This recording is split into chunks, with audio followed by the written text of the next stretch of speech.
Support comes from the Missouri Forest Products Association, saluting Earth Day on April 22nd with an ongoing commitment to help offset carbon emissions with sustainable harvesting of Missouri forests. Details at choosewood.com. Welcome to St. Louis on the Air. I'm Sarah Fenske. St. Louisans may know Jim McKelvey as the co-founder of Third Degree Glass Factory. In fact, he himself is a talented glassblower, but he's so much more than that. He's the founder of Launch Code, a nonprofit that teaches people the skills they need for jobs in tech for free. And he's also an independent director of the St. Louis Federal Reserve. But it's McKelvey's experience as the co-founder of Square that's front and center in his new book. The company took on the big guys with a credit card reader, a cute, cleverly built device that had a huge impact. It allowed small businesses to take credit card payments without getting gouged. And that opened up credit payments to a host of artists, nonprofits, event planners, and other people previously kept from the game. McKelvey tells that story in The Innovation Stack, building an unbeatable business one crazy idea at a time. It's an incredibly fun read. It's fast and funny and as intimate as if you were talking to your best friend, if your best friend just happened to have owned a $4.5 billion company. And so he's here today to tell us all about it. Jim McKelvey, welcome to the show. Hello, Sarah. Thanks for having me on. So I want to get to your book in just a moment, but bigger picture. There's obviously huge unemployment right now. The Washington Post says the rate has already hit 5.5%. Many more people are still filing. I know with your work with the Federal Reserve, you have your finger on the pulse. So what's your take on the economy now? Do you think Congress's $2.2 trillion package is the right solution? So I'm not qualified to even figure that out. And frankly, nobody is. I mean, we have phenomenal economists at the Fed, but they're all making their best guesses because at this point, nobody really knows what's going to happen. But what I can tell you is that the people at the St. Louis Fed and at the Fed in general are super intelligent. They're nonpartisan, and they're trying to do the right thing, and they have a lot of weaponry. So they have a lot of things that they can do. And one of the great things that I heard at a Fed meeting, which I think I can share legally, is that they think it's unique this time because this is a voluntary shutdown of the economy to address a health problem. So right up until the contraction, we looked at the economy, everything was looking fine. Like we couldn't find signs of problems. So it's a terrible analogy, but it's like the economy has been in an induced coma. You know, when your doctor gives you some medicine and knocks you out, but they expect to be able to wake you up at some point. So the great hope is that when the virus is finally conquered, then we will be able to restart the economy, and it will hopefully be easier than restarting an economy that's just in a typical recession. And that is a great hope. I hope your faith in these very smart people is warranted, and we'll see as we go. But I will say your book, it's absolutely such a great read, and it really does seem so relevant for this time that we're in that you're talking about dealing with challenges that are just one challenge after another, how to figure out how to deal with them. And so in some sense, this book is not about this at all, but it seems like this could be really relevant for this point in time. Yeah, I picked the worst week in the last century to launch a book and probably the best topic to write about.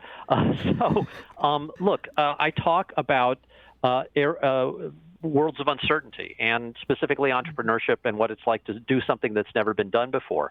And it's fundamentally different from our normal lives. Most of the things we do in our daily lives have rules and processes that we can follow, and it's very comforting to us.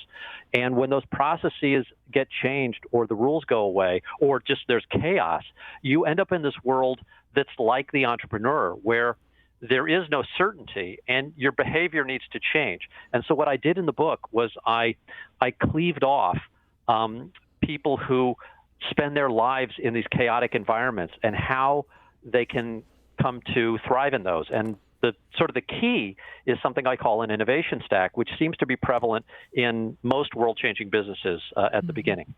And you deploy this metaphor throughout the book based on the medieval city of Edinburgh. And I can tell this one is kind of a personal touchstone for you. And I grew to love it throughout the course of this book. So walk us through how this is a metaphor for what entrepreneurs are up to. So the metaphor that I use is a walled city. And in the ancient days, they used to build walls around cities, both to protect the people, but also to trap them inside.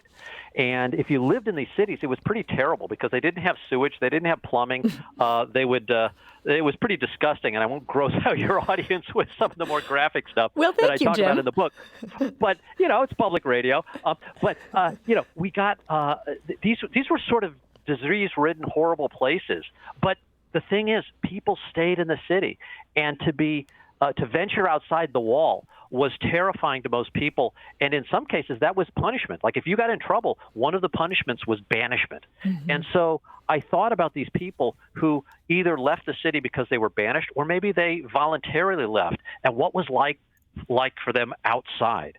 And that's kind of what it's like for to be an entrepreneur. You end up without the normal rules applying to you, and you're scared, and it's in many cases more like banishment than exploration.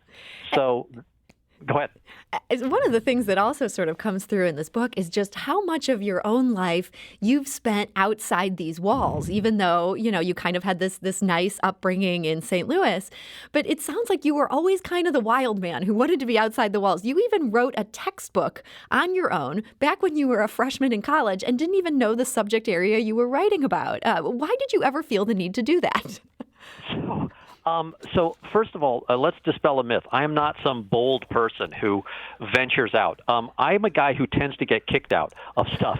There you go. That's an important correction there. So, yeah, I'm the guy that gets tossed over the wall by some angry crowd or something. But, whatever gets you outside, you're still there. And what happened to me in college was I was in a class at Washington U's engineering school taking a class with a textbook that I thought was terrible.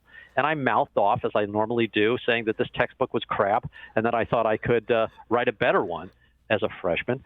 And my roommate said, well, why don't you? And I was like, okay, I will. So I spent the freshman year of writing this textbook, and I got lucky because the book struck a chord with the students, and it got picked up by a major publisher.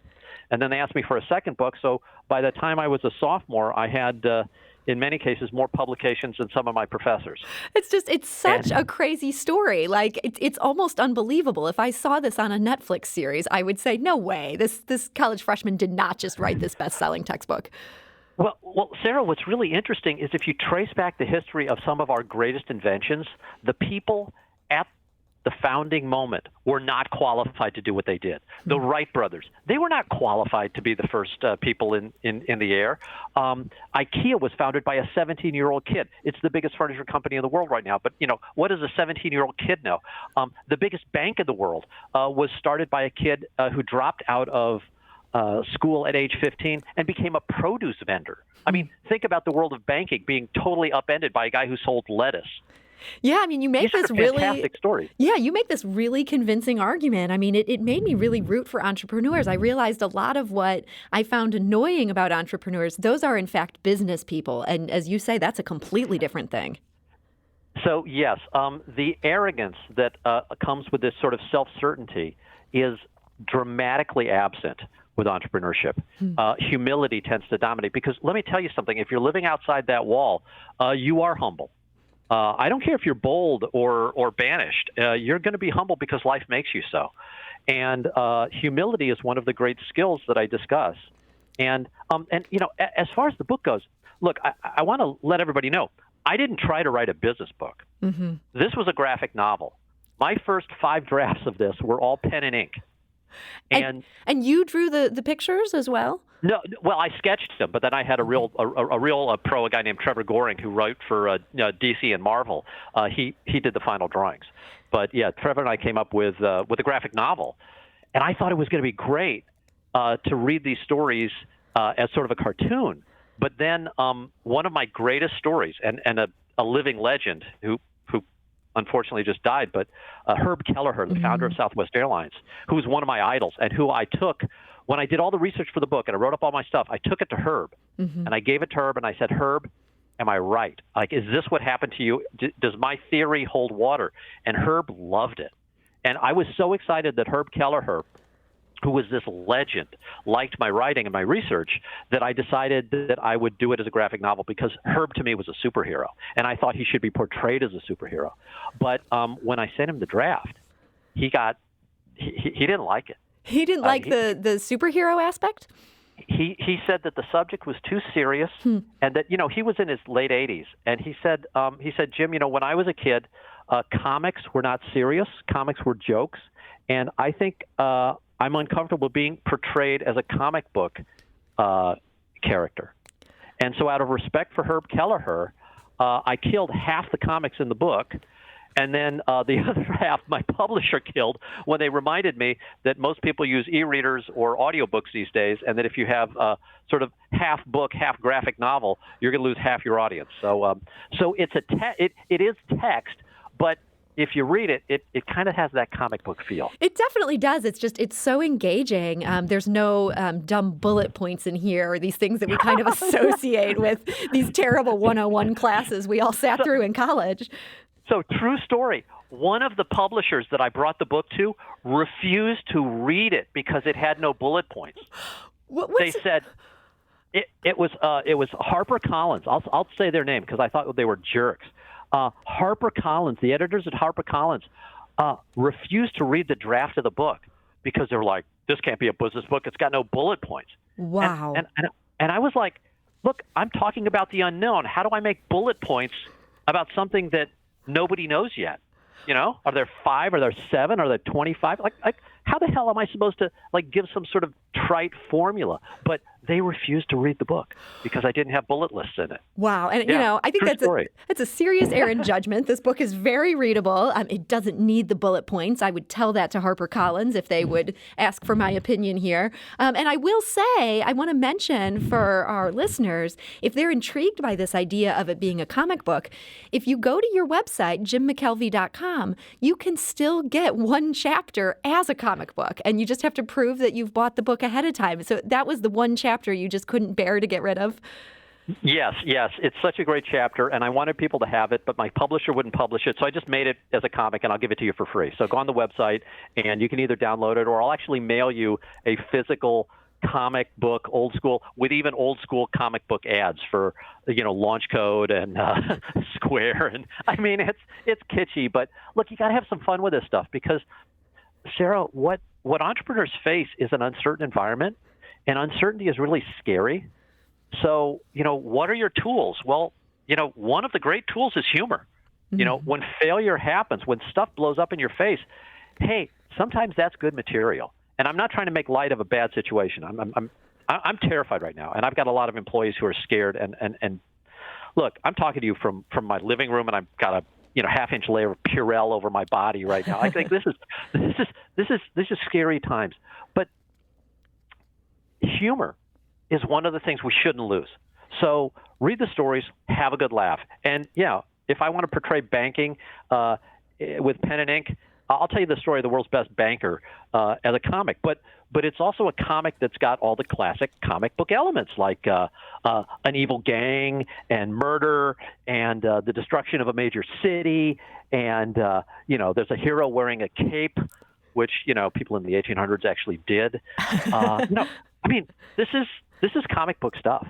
And this comic book tale that you tell, this is the guy who ended up founding what became the Bank of America. And your book, and for those who are just tuning in, we're talking to Jim McKelvey, who was the co-founder of Square, is also the founder of Launch Code. His new book is The Innovation Stack, Building an Unbeatable Business, One Crazy Idea at a Time.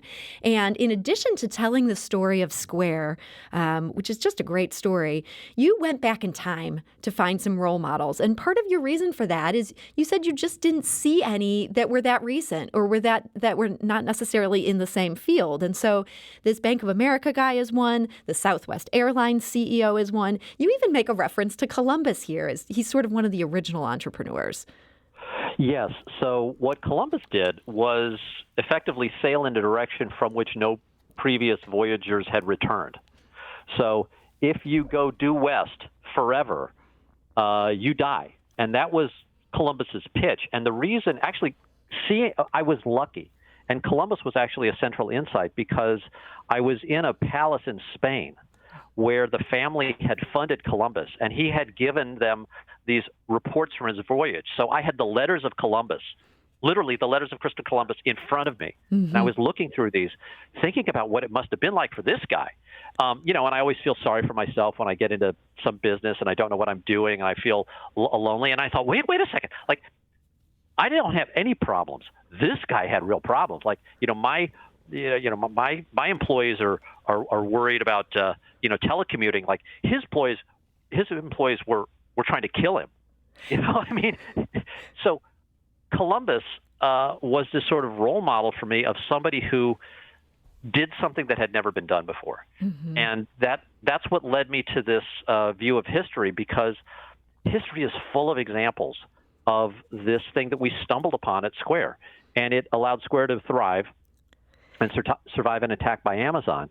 But it was really this pattern that has recurred throughout history. And it's not that common a pattern, but it's amazingly powerful. And I just thought people should know about it.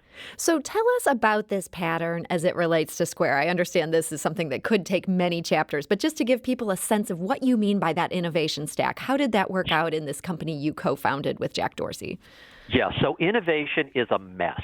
And if viewed in hindsight, sometimes it looks more orderly. But basically what happened with Square was we chose to serve a type of merchant, an individual who wasn't in the system, which means that the banks and credit card companies didn't have any systems to support them.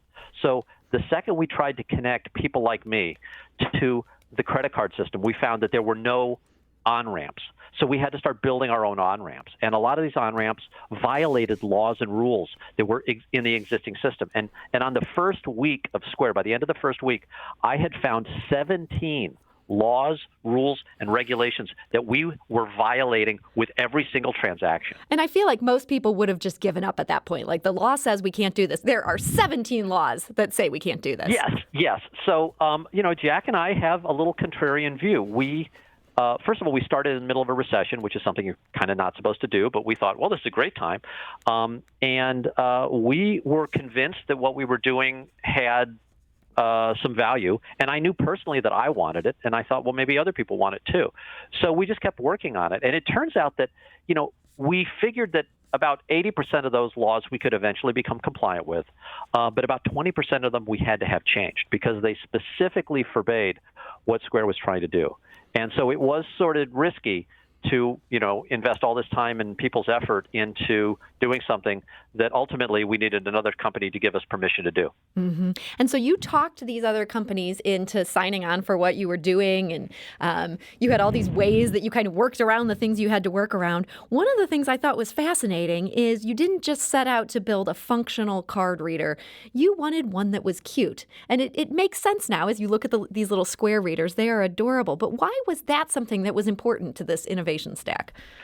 So that was sort of a mistake that I intentionally made because I was the guy that built the hardware.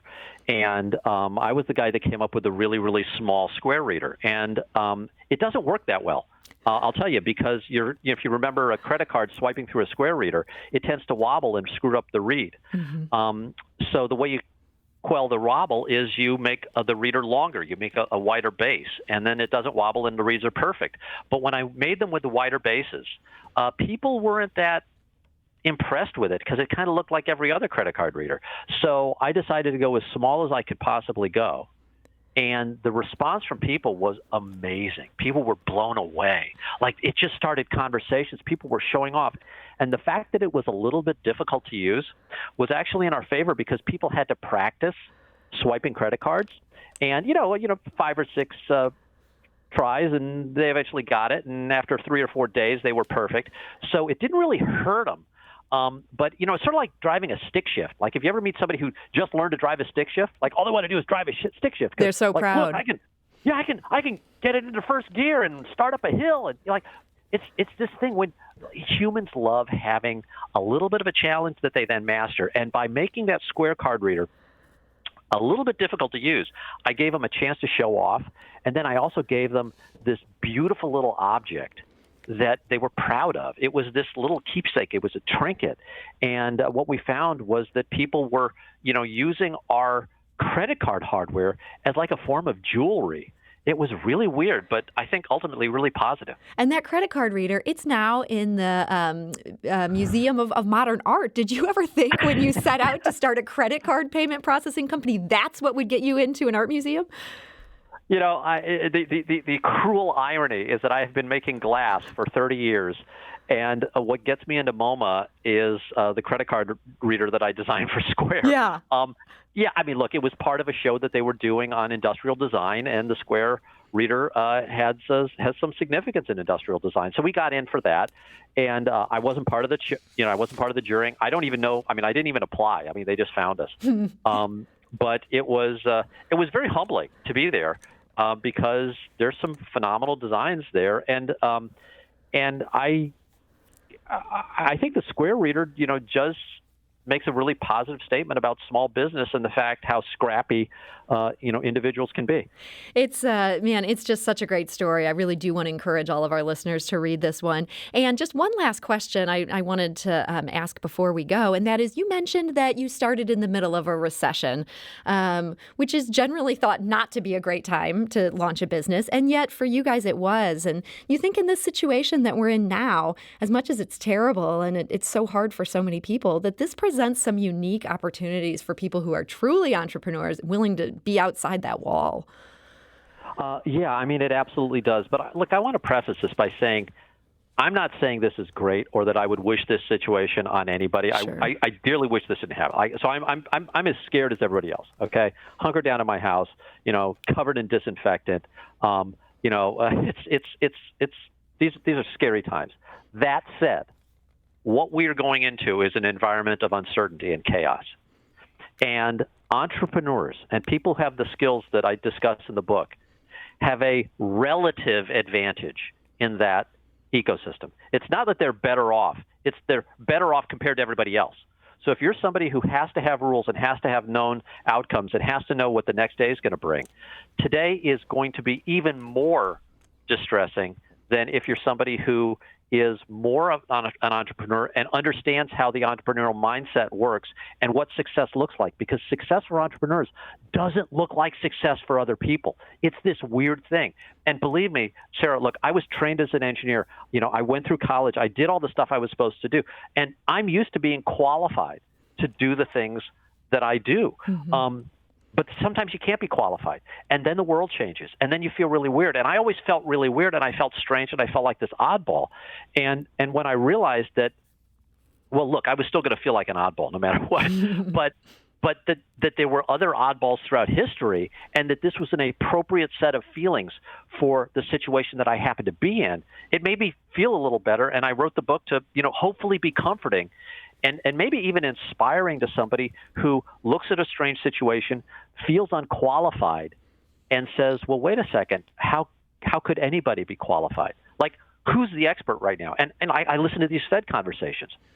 I listen to the brightest economists in the world. They don't know.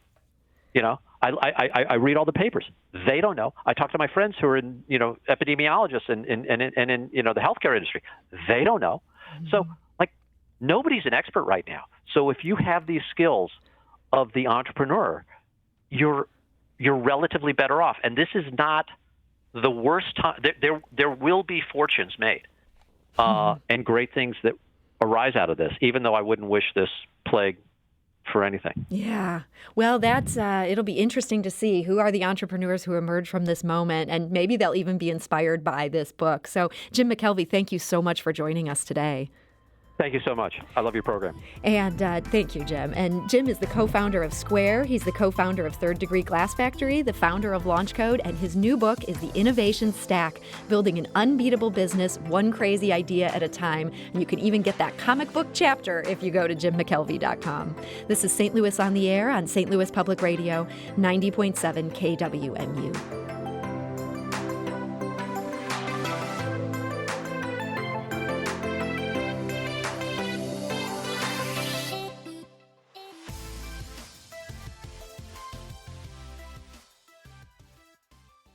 Support comes from the Missouri Forest Products Association, saluting Earth Day on April 22nd with an ongoing commitment to help offset carbon emissions with sustainable harvesting of Missouri forests. Details at choosewood.com.